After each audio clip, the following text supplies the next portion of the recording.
Mains, आपकी जिंदगी से जुड़ा शो। मेंस, आपकी प्रॉब्लम्स को पढ़कर उन्हें सॉल्व करने वाला शो। मेंस, आपके दर्द में आपका हमदर्द शो। दोस्तों, इसी शो के एक और नए एपिसोड के साथ मेंस की पूरी टीम हाजिर है। बंदे को कहते हैं हम सब। अपने आज के इस एपिसोड में हम बात करेंगे स्टैमरिंग यानी हकलाने की समस्या पर।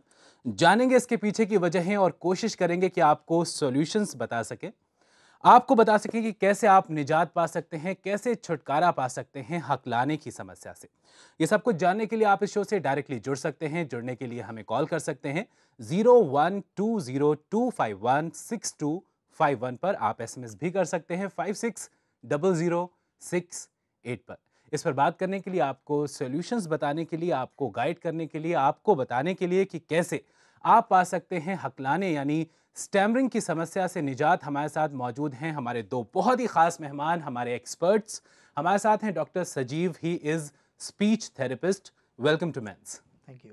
और साथ ही हैं डॉक्टर अतुल, जो कि एक क्लिनिकल साइकोलॉजिस्ट हैं। बहुत बहुत स्वागत है आपका मेंस पर।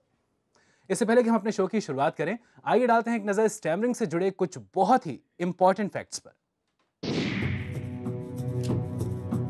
स्टैमरिंग यानी हकलाना एक ऐसा डिसऑर्डर जो इंसान में साइकोलॉजिकल और फिजिकल दोनों वजहों से हो सकता है।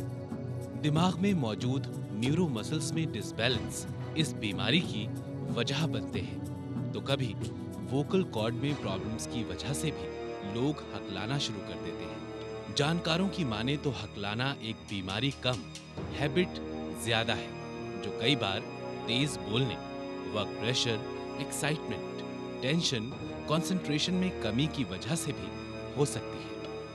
कई बार ये बीमारी जेनेटिक भी होती है, जो मर्दों में ज्यादा पाई जाती है। आंकड़ों पर नजर डालें तो दुनिया के 1% इंसान स्टैमरिंग के शिकार हैं, जिसमें 80% मर्द हैं। आमतौर पर इस बीमारी के शिकार मरीज रुक रुक कर बात करते हैं। कई बार ये गैप इतना ज्यादा हो जाता है कि इंसान साइकोलॉजिकली डिप्रेस हो जाता है।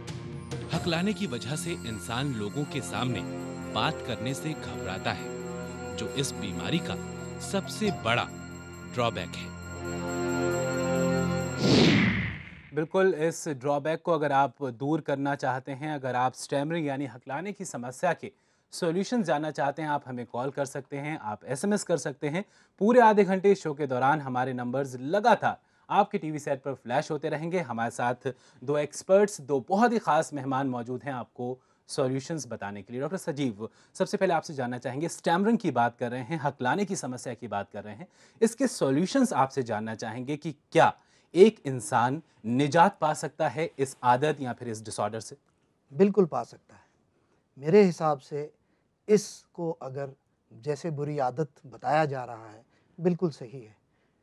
हकलाना कोई रोग नहीं, एक त्रुटिपूर्ण बोलने की एक आदत है, जी, जिसको हम सही तरीके से बोलना सिखा के ठीक किया जा सकता है। बिल्कुल। तो सुना आपने हमारे एक्सपर्ट का, हमारे स्पीच थेरेपिस्ट का ये कहना है, डॉक्टर सजीव का ये कहना है कि ये बीमारी नहीं है, एक आदत है और इस आदत को सही किया जा सकता है, इस आदत को सुधारा जा सकता है। किस तरह से सुधारा जा सकता है ये आप जान सकते हैं खुद हमारे एक्सपर्ट्स की जुबानी। इसके लिए आपको हमें कॉल करना होगा।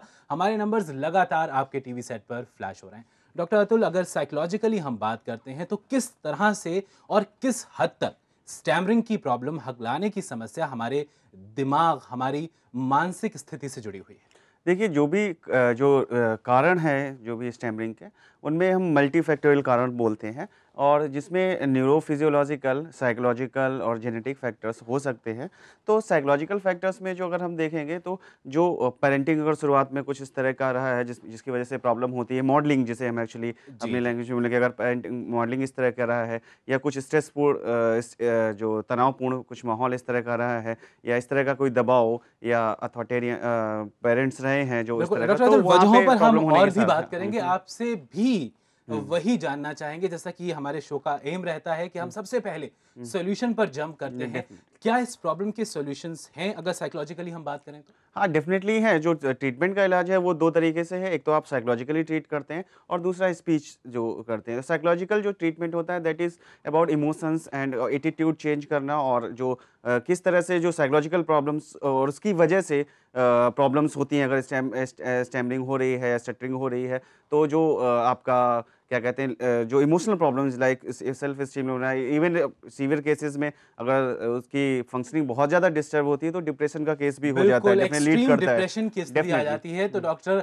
अतुल का भी यही कहना है कि इस प्रॉब्लम के सॉल्यूशंस हैं, बस ज़रूरत है एक प्रॉपर गाइडेंस की, और वो गाइडेंस हमारे एक्सपर्ट्स आज आपको देंगे। इसके लिए आप हमें कॉल कर सकते हैं, एसएमएस कर सकते हैं। दोनों ही नंबर्स लगातार आपके टीवी सेट पर फ्लैश हो रहे हैं। क्यों हकलाता है एक इंसान, क्यों स्टैमर करता है? इसके 4-5 मुख्य कारण हैं। पहला कारण तो है भाषा का जब विकास हो रहा होता है, that is called environmental factor.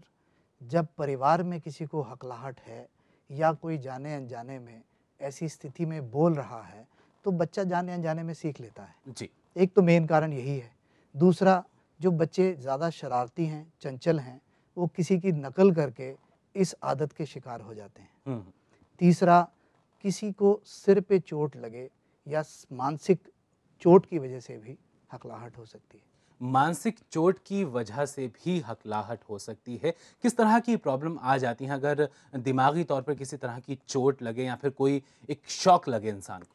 देखिए, अगर चोट की अगर हम बात करते हैं, वो डिपेंड करता है कि इस एरिया में चोट लगी है। अगर वो ब्रेन का वो हिस्सा जिस जो लैंग्वेज का जो मोटर पार्ट्स या जो कंप्रेंस इन सारी चीज़ों को लिए इन्वॉल्व होता है, अगर वहाँ पे चोट लगती है तो फिर डेफ़िनेटली प्रॉब्लम हो सकती है। और दूसरा, अगर शॉक की बात करें, तो अगर कोई इमोशनल सिचुएशन बहुत ज़्यादा है, बहुत उस तरह की है, तो उस सिचुएशन में कुछ लोगों में देखा गया है कि प्रॉब्लम हो जाती है। और अगर सीवियरिटी की बात करें, अगर ऑलरेडी किसी को प्रॉब्लम है, तो जो साइकोलॉजिकल स्ट्रेस है या इस तरह का कोई स्ट्रेस है, वो प्रॉब्लम को आपकी बढ़ा देता है उन बिल्कुल। सिचुएशंस में। और एक सबसे अहम बात जो यहाँ पर हुँ। मैं आप लोगों से जानना चाहूँगा वो ये है कि जो इंसान स्टैमर करता है, जो इंसान हकलाता है, वो हर सिचुएशन में नहीं स्टैमर करता है, हर सिचुएशन में हकलाता नहीं है।